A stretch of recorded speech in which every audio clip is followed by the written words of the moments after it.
Good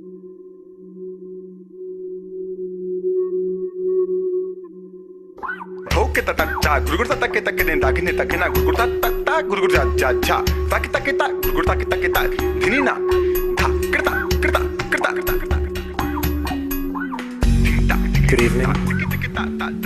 Welcome. Swagatam. My name is Vineet Chandar, and I have the honor, the privilege, and really the pleasure to serve as the coordinator for Hindu life here at Princeton University.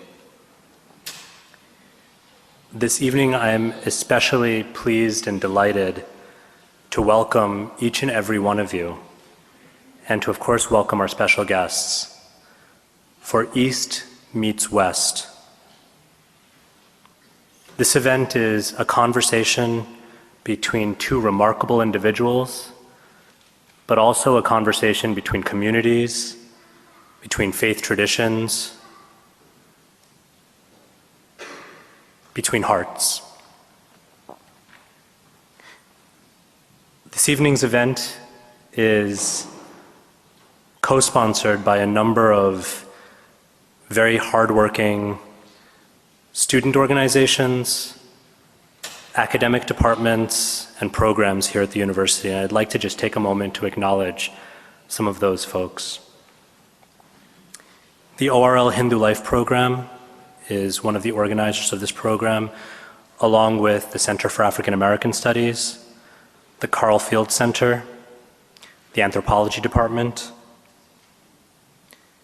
the Princeton Hindu Satsangam Student Group, Manna, Hallelujah.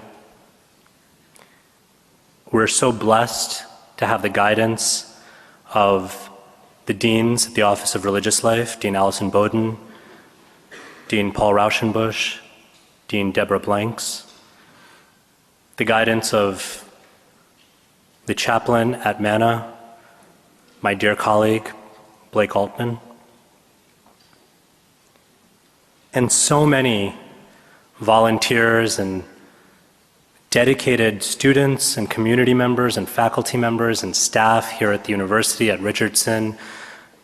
Too many to name, but all so valuable, so important, and such a critical part of making this evening a reality. In just a few moments, I'm going to have the pleasure of bringing out my dear colleague as well as our special guests to kick the evening off. But before I do that, I just wanted to share a few words really from the heart. I'm going to kind of depart from the script a little bit, because this program is really, for me, it transcends the script, so to speak. It transcends the formal logistics of bringing together two great speakers. For me, this is very personal. These are two personalities, two men of deep faith and love, who serve as role models, as guides, and as exemplars to me. To see them together, to hear from them together, it's really the fulfillment of a dream. And I feel so personally honored to be able to share that with everyone this evening. Both Dr. Cornel West as well as His Holiness Radhanath Swami have recently published memoirs. And in preparation for this evening, I was rereading those two great books, The Journey Home and Brother West, Living and Loving Out Loud.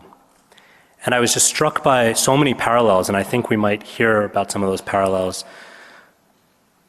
But one thing that really struck me was that with both of those particular books, there were several instances where I had to put the book down and just say, did that really happen? Did that really just happen?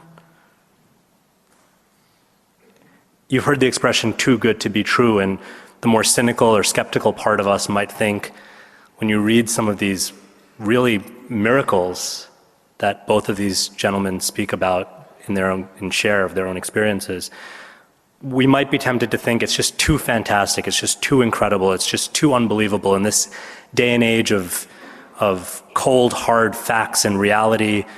It just seems like something from a fairy tale. But having had the opportunity to get to know and to hear from and to learn from these personalities, I believe that it is true. And both of these individuals have taught me personally that miracles really can happen. One miracle I'm going to welcome on stage, but a miracle in my own life, is Reverend Paul Rauschenbusch, who many of you know. Paul is the senior religion editor at the Huffington Post Media Group.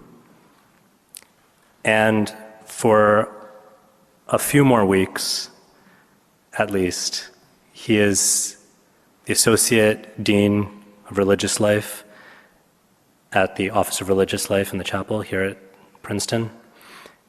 And he's someone that has been really instrumental in bringing the Hindu life program and invigorating the Hindu community here. I can't think of a better person to introduce and to get us into the mood of East meets West than Paul, because everything that he does is a testament to the power of bringing traditions together, bringing people together in dialogue, in working together, in celebrating and uplifting one another.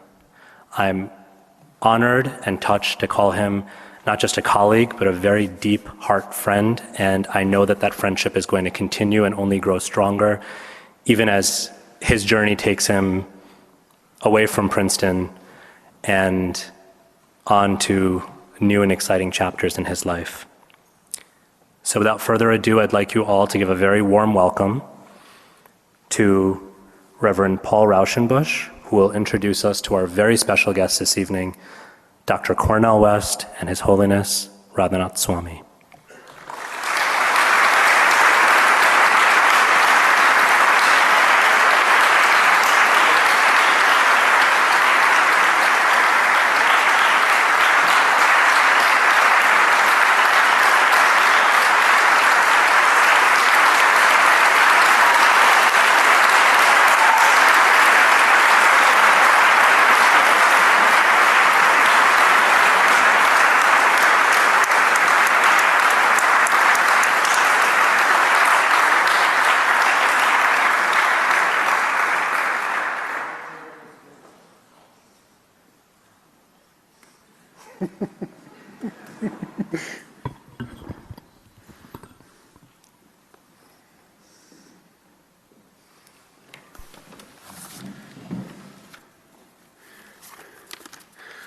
Earlier, some of us had the privilege of sitting with Radhanath Swami and with Dr. West at a dinner, and Swamiji said as a blessing, "It is a great pleasure to be with one of my oldest new friends." And I can see already that that we are witnessing a wonderful gathering this evening, and it is certainly my pleasure to have been invited to participate in this. And I also want to extend my heartfelt thanks to Vineet Chander, who is our Hindu chaplain and our coordinator of Hindu life.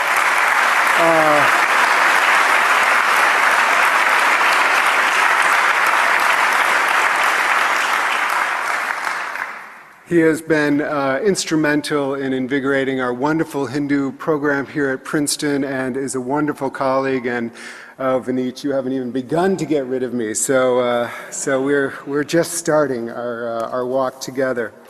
So I want to start just by saying that East meeting West seems like a good thing to me. You know. We meet in a lot of ways. We can meet on the football field, or soccer, as you Americans call it. And we can meet in the diplomatic corps. We have met militarily. We've met in very serious economic competition. And it's also good, I guess, for East to meet West on religion or spiritual matters. But I also think we would be remiss if we didn't admit that East meeting West is also fraught. Religion and spiritualities are often as not are forums for differences, and coming close together, sometimes our perspectives, the differences can be amplified, and those differences do not always lead to a deeper appreciation or affection for one another. So East meeting West is not necessarily a recipe for, where's Shika? We have a great student here who uses the word delicious for things that are kind of good, people, places, things, events. Oh, that was delicious, which I love. But East meeting West can be a not such a delicious fusion. You know what I'm saying? It can be a little harsh. But what we're trying to do here tonight, and already successfully, is that we are coming and we are having East meet West in a very special and beautiful way, because we're coming at it with a heart that desires one another, desires to know one another, desires to love one another, desires to gain in respect and learn something from one another. We are coming together with a heart that is shared. These two wonderful thinkers, spiritual leaders, intellects, activists are coming together to give us a heart where East might meet West, and we might share a heart together. Sometimes you have a puzzle in your life and you have that piece and you're looking for that piece. Maybe tonight, the person who doesn't share our tradition will offer us that little piece, and we'll put it in there and we'll say, I see my tradition even more beautifully now that I have the whole puzzle in front of me, all the pieces maybe snapping together.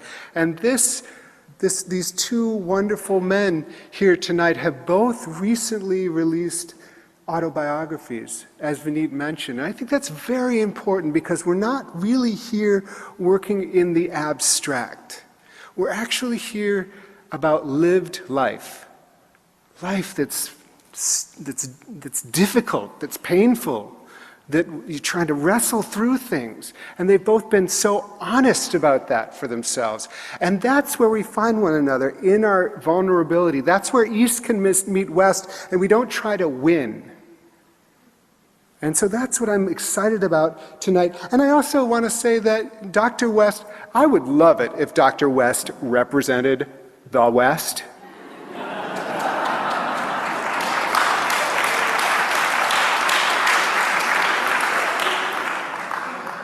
I would love it if Swamiji represented the East in all its entirety. But that's never the way it happens. And so what we are doing here is actually coming as people. Each one of you as people are two honored guests as people. And we are here together simply as sojourners, seeking. And these two have seen, they have been in the street and they have been in the academy. Both of them have had experience in the East and the West and the North and the South and in heaven and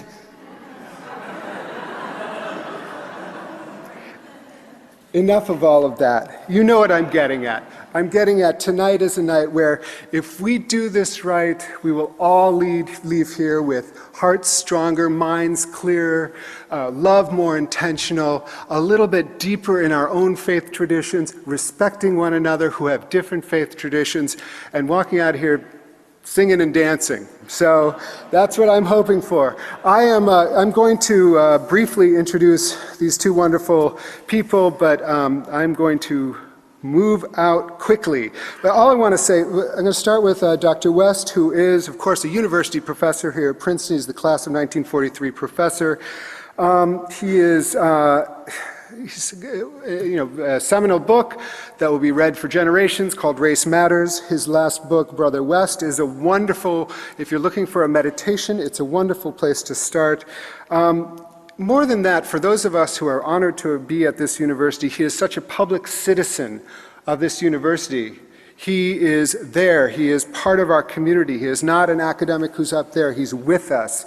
And as I am leaving not really leaving the academy, but I'm leaving Princeton, I have to say, as I have said before, he is the best hugger in the academy, and I encourage all of you to experience it at some time in your life.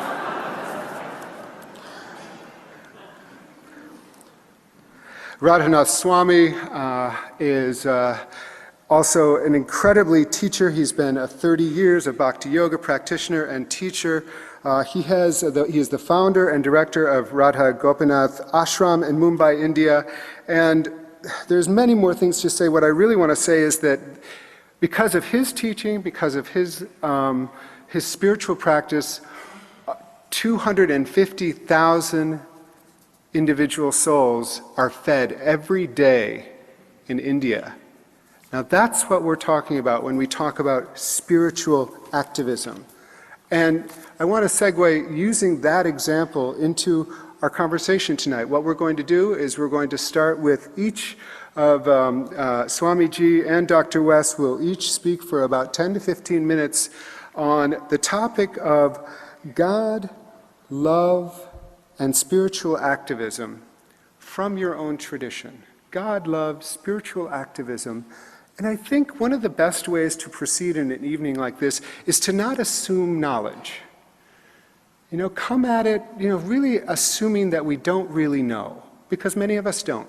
And I've been a Christian a long time, but hearing you talk about Christianity, I'm going to learn something. So don't assume anything for both of you. Enjoy this, and so we're going to have each of you speak, and then we're going to have some Q&A that have already been filled out. So without any further ado, I want both of you, I don't know if you've decided who wants to go first, but this will be also a lesson in working it out. So I'm not going to say.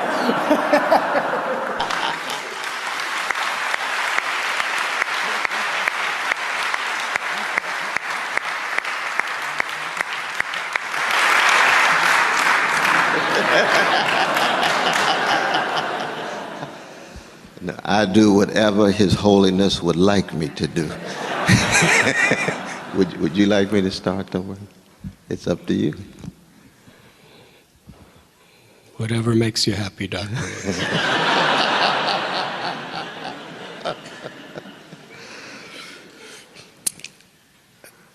I think you should probably begin. His Holiness first, absolutely. As your puppet, I will dance. Thank you. Thank you. Om Agyantimidandasya Jnananjanachalakaya Chakshurun Militam Jena Tasmai Sri Gurave Namaha. I am deeply honored and grateful to be here this evening with Dr. Cornel West, with Reverend Paul, and with all of you in Princeton University. Actually, I only went to one semester of a junior college, and then I ended up in a cave in the Himalayas. But somehow or other, I'm talking to all of you at Princeton. That is a miracle of God's grace.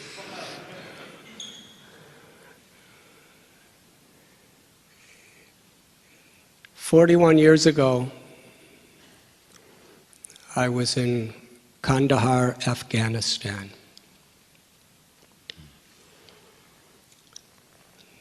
I was hitchhiking from London to India. And I was sitting on a dirt floor in a simple tea stall. There were 5 or 6 very, very poor people who were squatted down drinking tea. And I was one of those poor people. Then something happened that changed my whole perspective of life. A boy walked in, perhaps 16 years old, in desperate poverty. His clothes were soiled, torn rags. He was emaciated, thin. But what quaked my heart and turned my stomach was when I looked at his eyes. He was blind. His eyes were swollen and grossly discolored and disfigured. He carried in his hand a branch from a tree, and on one side was nailed to it a tin can that was all rusty, and there was a metal string that was strung across and then nailed to the other side. This boy started playing. Blong, blong, blong, blong. And as he was playing, he sang. He sang about his love for God, for Allah. As he was singing, his face illuminated the room. His smile was ecstasy. We were in rapt attention. He sang for almost an hour. And I remember sitting there on that dirt floor, questioning my entire existence. I was born and raised in northern Illinois. And I was taught that real happiness in life is to have money, to have beauty, to have health, to have power. And that's what I was going to school for. But this boy had nothing. He was impoverished, he was diseased, he was blind. But I could tell you, he was the happiest person I had ever seen up to then in my life. And I had to question, what really is happiness? What is the purpose of life? What is everyone really looking for? It shattered my conceptions. When I was a teenager in the 1960s, I was deeply troubled. I was questioning, how could I be content living in this peaceful suburb when just a few miles away, the African American people were prisoners of a ghetto? How could I be happy when my elder friends were being forced into the horrors of the Vietnam War?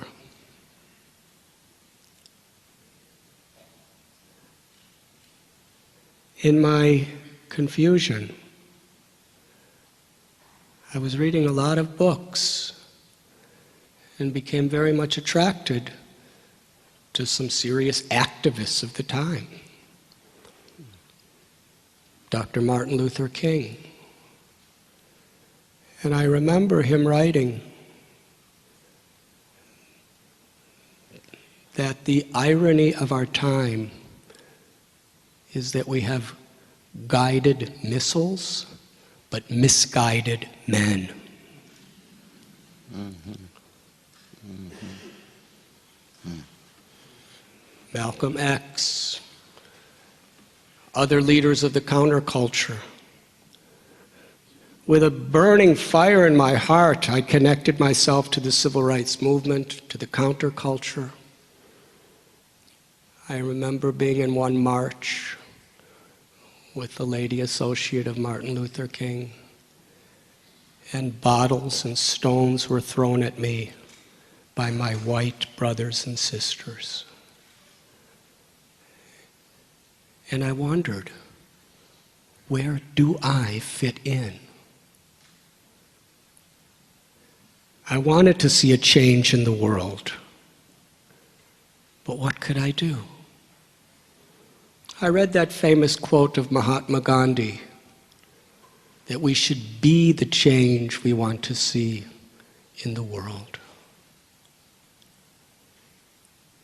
And even though I was rebelling, revolting, demonstrating, I saw within myself the same basic core disease that was the cause of the people I was revolting against. And I realized that if we want to change the world, we have to change our heart.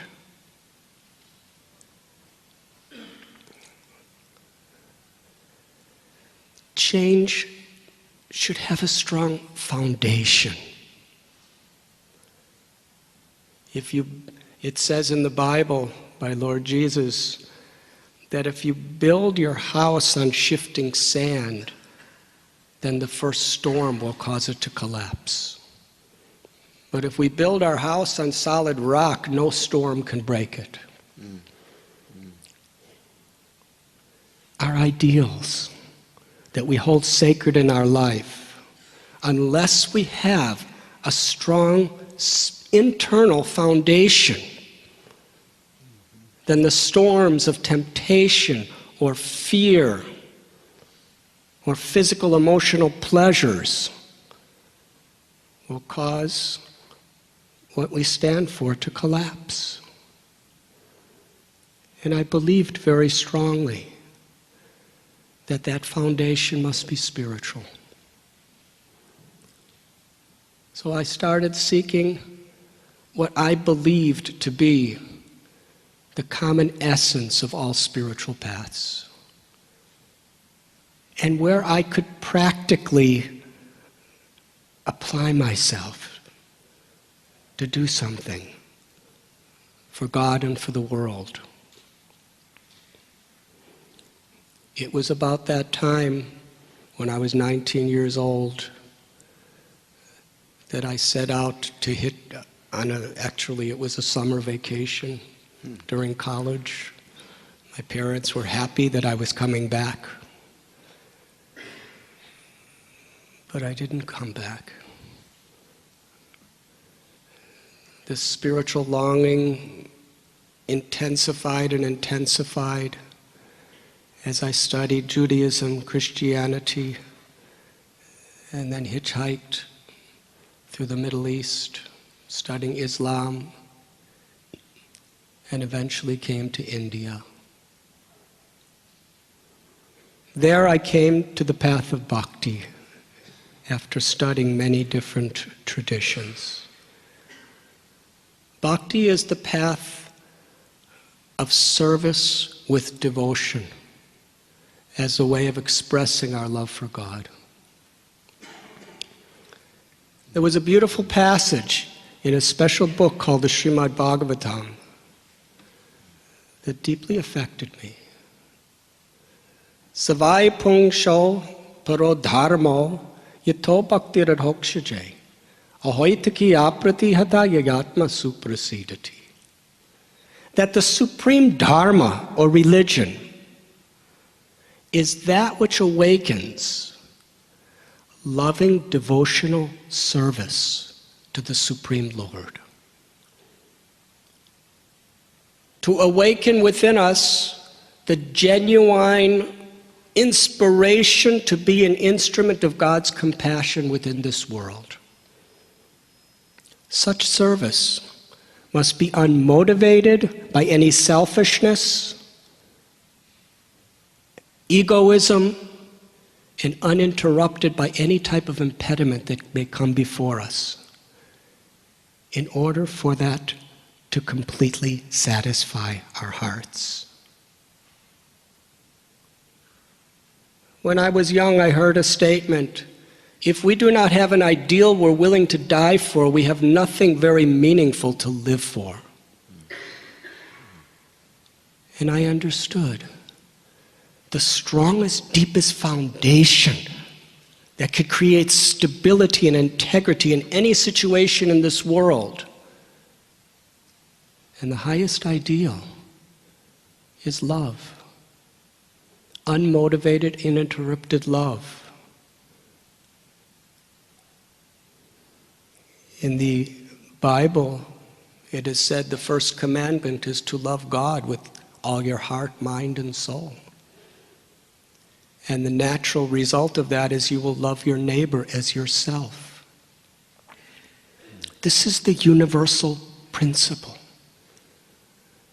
My beloved Guru, A.C. Bhaktivedanta Swami Prabhupada, he would tell us that true religion is not to be a Hindu or a Muslim or a Christian or a Jew or a Jain or a Parsi or a Sikh or a Buddhist.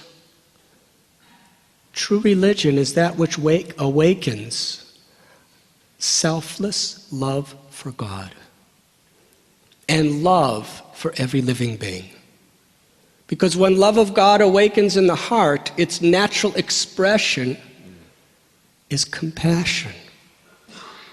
There's a beautiful verse in the Bhagavad Gita. Vidyavanaya sampane brahmani gavihastini suni chaiva swapake cha pandita samadarshana. True wisdom is not simply storing data in one's brain. True wisdom is the ability to see every living being with equal vision. Whether one is black or white, or red or yellow or brown, male or female, rich or poor, Eastern or Western, whether one is a human, or an elephant, or a cow, or a dog, or a cat.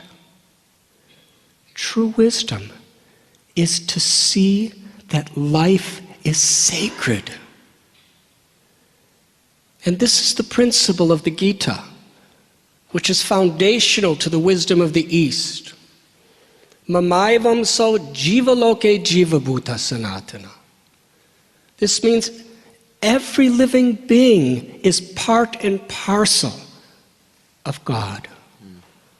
Aham bija pratapita. That God is the supreme mother and father of everyone. And when we love God, we naturally, spontaneously learn to love every living being because we understand our relationship. Paradukaduki, this is the quality of an actually enlightened person, according to the Vedas. That one sees another person's suffering to be my own suffering, and another person's happiness to be my own happiness. Compassion. It's the basic universal principle. Transformation of character is what true spirituality is meant to achieve within us. When we recognize the sacredness of who we are, as a child of God, the all-attractive, the all-loving.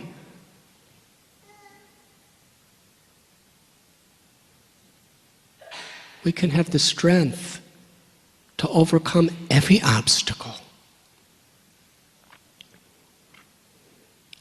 It is not about who we are socially, what we do, or what we have. These things may change, they will change. But the real truth is we are all brothers and sisters. We are all sacred children of the one supreme truth. And to live by that principle is what the Vedas explain to be the supreme essence of human life.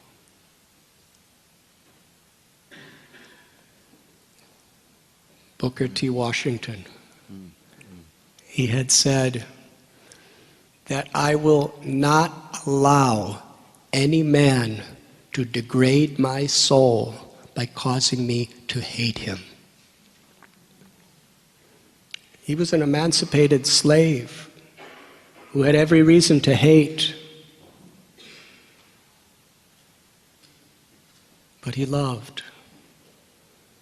This is the teaching of the Bhagavad Gita. This is the teaching of every great scripture. We may hate the disease, but if we know ourselves, our own true value, then we will have the power to love even those who are emotionally, morally diseased. This is the greatest need within the world today. I remember in a place called Vrindavan, where I had connected with my own spiritual teacher, Srila Prabhupada. And he was explaining how everything within this world is potentially spiritual, according to our consciousness. Om Purnamada Purnamidam, Ishopanishad tells, everything is emanating from the one supreme truth. Therefore, everything is connected. When we see other people, other things, our abilities, our wealth, as God's property, and use it accordingly, then we see the spiritual significance of everything within this world. And we can be agents of real change.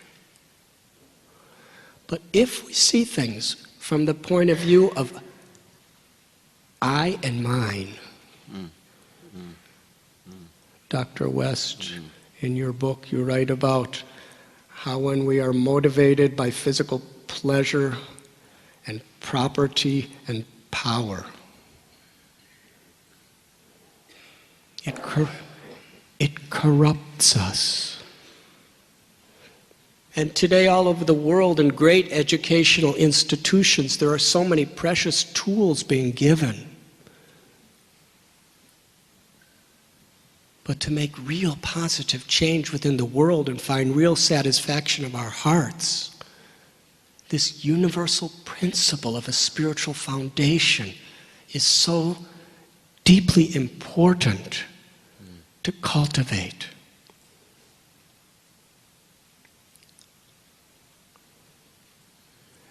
My spiritual teacher, Srila Prabhupada, when he was 70 years old, he left a holy place, Vrindavan, to go on a cargo ship for 38 days to New York. He had $7, and he didn't know a person here. He didn't go for himself. He came here simply for the purpose of being an instrument of God's love. When he was asked by a journalist, "We have our own religions here, why have you come?" He shared his heart. "I have not come here to convert. I've come to enlighten, to remind you of what we've forgotten. That love of God and compassion toward every living being is our very essence. It's within all of us. It simply must be revived, awakened."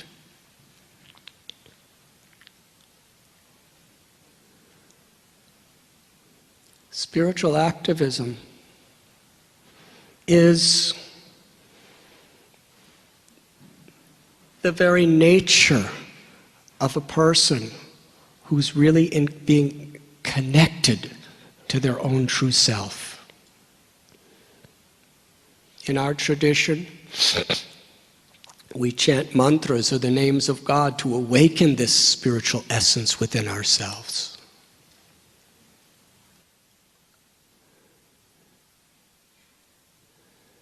Essentially, thank you very much. We can be empowered to care for people or to help people when we deeply, really, and truly care. Care is the symptom of love. In reading Dr. West's book, I was feeling so deeply connected because although we're so different, I felt this man is really a soul brother.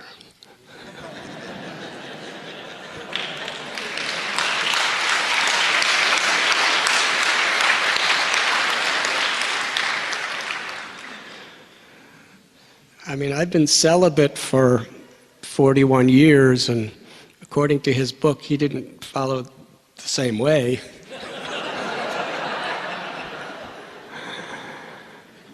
And, you know, he's got all these PhDs and graduations, and I went to one semester junior college. According to what I read, he doesn't have all that much more money than me, and I have nothing.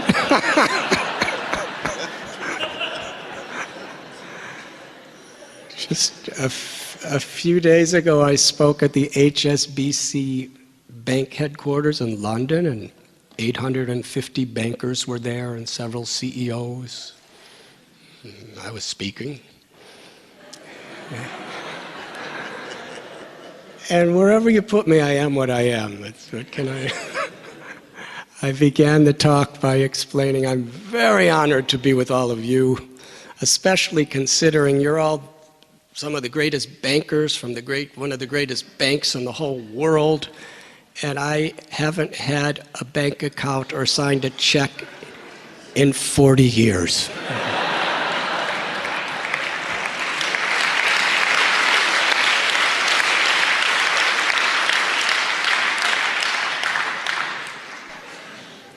And I told a story, how I was in a college in Bombay.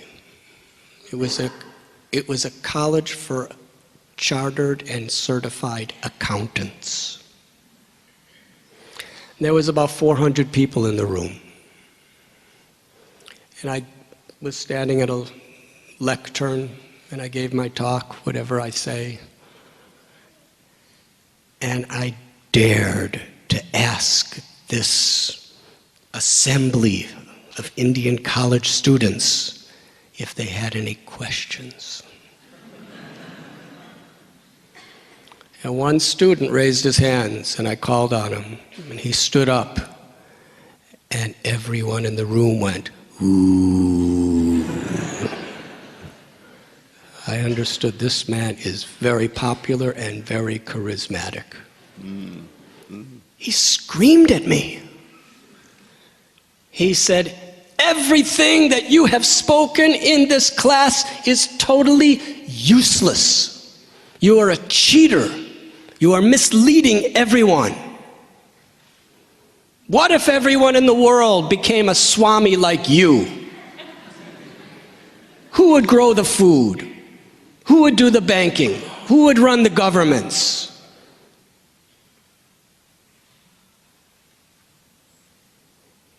Therefore, you are a cheater, and I reject you. He got a standing ovation. Oh my God. And I had to wait a couple minutes till the roar of the crowd settled down.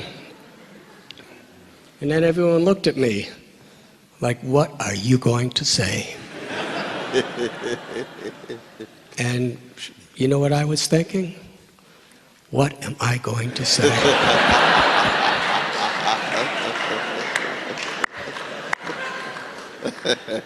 Anyways, I said a little prayer.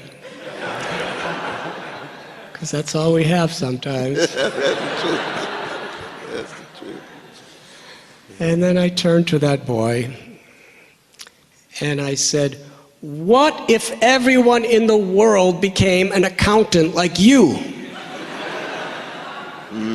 Who would grow the food? Who would do the banking? Who would run the governments? In fact, if everyone in the world became an accountant like you, there would be 100% unemployment because no one would need an accountant."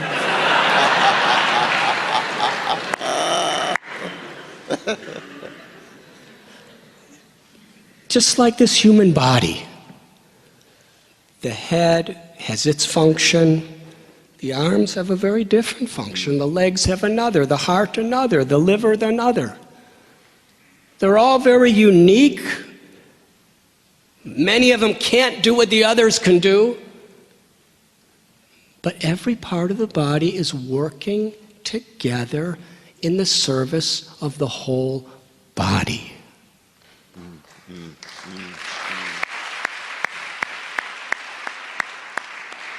The world needs farmers. The world needs bankers. The world needs professors. The world needs mothers. The world needs business people. The world needs accountants. At least I think. And Swamis could do something in this world too.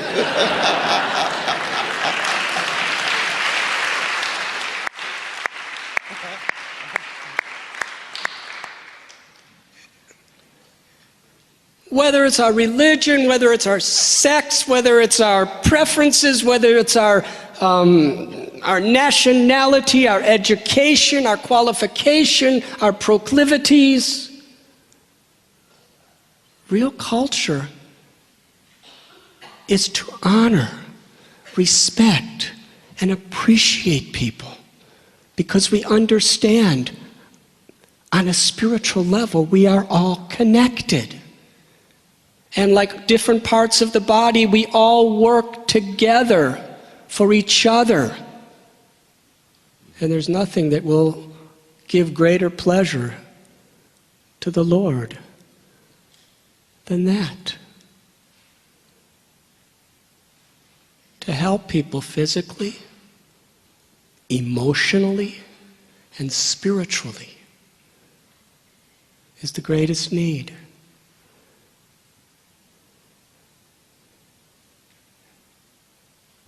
And to be an instrument of a power that is infinitely beyond our own, the power of grace, is the greatest blessing. I thank you very much.